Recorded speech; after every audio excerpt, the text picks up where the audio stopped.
దారుణ ఘటన చోటు చేసుకుంది. కుటుంబ కలహాల నేపథ్యంలో భార్యను భర్త అత్యంత కిరాతకంగా హత్య చేసిన ఘటన సంచలనం రేపుతోంది.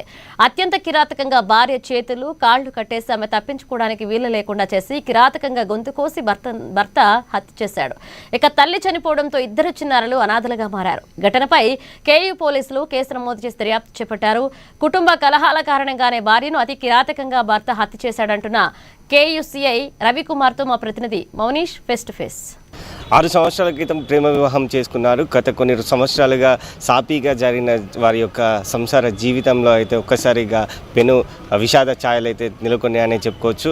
గత 6 సంవత్సరాల నుంచి కలిసి ఉన్నటువంటి భార్యాభర్తలు అయితే కుటుంబ కలహాల నేపథ్యంలో నిన్న అర్ధరాత్రి సమయంలో భర్త అయితే అతి దారుణంగా భార్యను హతమార్చడం జరిగింది. ఈ నేపథ్యంలోనే ఇక్కడ పోస్ట్ మార్టం వద్ద అయితే వారి భార్య యొక్క శవాన్ని అయితే తీసుకొచ్చి ఏర్పాటు చేయడం జరిగింది. అయితే మృతి చెందిన భార్యకు సంబంధించిన వివరాలు చూస్తే గుగులోతు రజిత తను జనగామ జిల్లా పాలకుర్తికి చెందిన మహిళగా గుర్తించారు. అదేవిధంగా అతని భర్త పేరు అనిల్, ఇతను నర్సంపేటకు చెందిన వ్యక్తి. అయితే గత కొన్ని సంవత్సరాలుగా వీరైతే కలిసి ఉన్నారు. వీరి ప్రేమకు గుర్తుగా ఇద్దరు చిన్నాళ్ళు కూడా జన్మించడం జరిగింది. కానీ ఇప్పుడు ఆ ప్రేమ అయితే కనుమరుగై భర్తనే కాళ్ళ ఎముడైన ప్రయత్నం చేద్దాం. ప్రస్తుతం మనతో కేయూ పోలీస్ స్టేషన్ సిఐ అయినటువంటి రవికుమార్ గారు ఉన్నారు. వారితో మాట్లాడదాం. అసలు ఈ హత్యకు సంబంధించిన వివరాల గురించి తెలుసుకునే ప్రయత్నం చేస్తాం. సార్ ఒక నిమిషం సార్ నిన్న జరిగిన హత్యకు సంబంధించిన వివరాలు ఏంటి, అసలు ఏ సమయంలో జరిగింది, ఎలాంటి ఇన్ఫర్మేషన్? నిన్న సాయంత్రం 7 గంటల ప్రాంతంలో ఈ పోషాల రజిత అలియాస్ గుగ్గులోతు రజిత ఈమె 4 సంవత్సరాల కిందట ప్రేమ వివాహం చేసుకోవడం జరిగింది. పోషాల అనిల్ కుమార్ నర్సంపేటకు సంబంధించినటువంటి వ్యక్తి. వీరిద్దరూ ప్రేమ వివాహం చేసుకొని వీరికి ఇద్దరు బాబులు జన్మించినారు. 3.5 సంవత్సరాల బాబు ఒక అతను, 1.5 ఇయర్ బాబు, ఇద్దరు పిల్లలు ఉన్నారు. ఇతను ప్రేమ వివాహం తర్వాత కొద్ది రోజుల తర్వాత నుంచి వెళ్ళి ఇతను చిత్రహింసలు గురి చేయడం, అనుమానంతో ఆమెను కొట్టడం, వేధించడం చేస్తున్నాడు. నిన్నటి రోజు కూడా గత 15 రోజుల క్రితం నుంచి వెళ్ళి కూడా అమ్మాయి ఆరోగ్యంగా లేదు, సిక్ అయి ఉన్నది.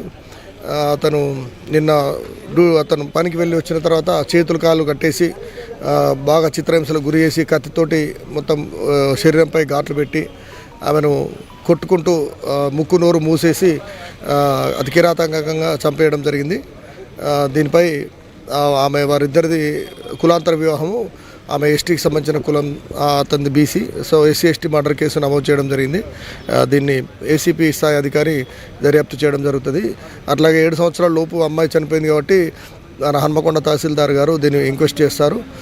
మొత్తంగా అతనికి నిందితునికి కఠినమైన శిక్ష పడే విధంగా మేము ఇన్వెస్టిగేషన్ అన్ని యాంగిల్లో చేసి ఛార్జ్షీటు వేసి మా వంతు పాత్ర మేము పోషిస్తాము. తర్వాత ఈ అమ్మాయి బంధువులు వాళ్ళందరూ కూడా ఇంకా ఆన్ ది వే ఉన్నారు. వాళ్ళు వచ్చిన తర్వాత పోస్ట్ మార్టం అవన్నీ కంప్లీట్ చేసి చేయడం జరుగుతుంది. అంటే కుటుంబ కలహాల నేపథ్యంలోనే హత్య చేశాను, ఇతర కారణాలు ఏమైనా ఉన్నాయి? అతనికి వేరే వాళ్ళిద్దరి మధ్యలో ఎటువంటి గొడవలు లేవు. కేవలం అనుమానంతో ఇప్పటికీ తరచుగా కొట్టేవాడు. గతంలో కూడా 2-3 సార్లు కొడితే వాళ్ళు వచ్చి నచ్చ చెప్పిపోయారని కూడా చెప్తున్నారు.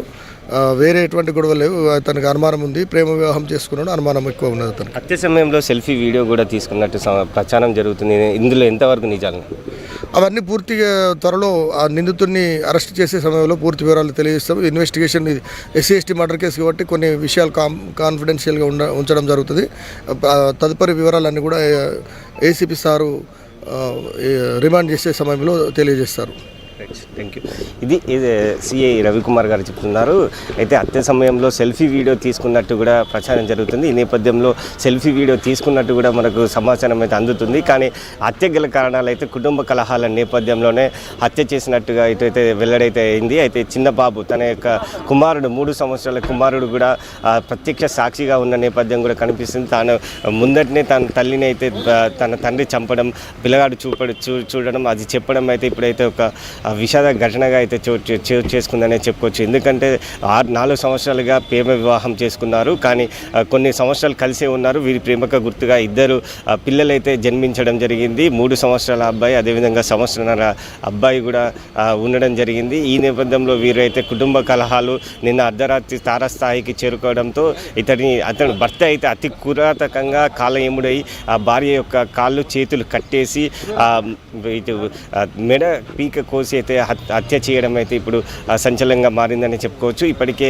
ఇక్కడ ఉన్నటువంటి బంధువులు కూడా రావాల్సి ఉంది. ఎంజిఎం మార్చరీలో ఇప్పుడు భార్య యొక్క శవం కూడా ఉంది. ఈ వారి యొక్క బంధువులు వచ్చాక పూర్తి వివరాలు అదేవిధంగా పూర్తి వివరాలు వెల్లడించే అవకాశం ఉన్నట్టు చెప్తున్నారు. పోలీసులు కూడా విచారణ అనంతరం మిగతా సమాచారం తెలియజేస్తానని చెప్తున్నారు. కెమెరా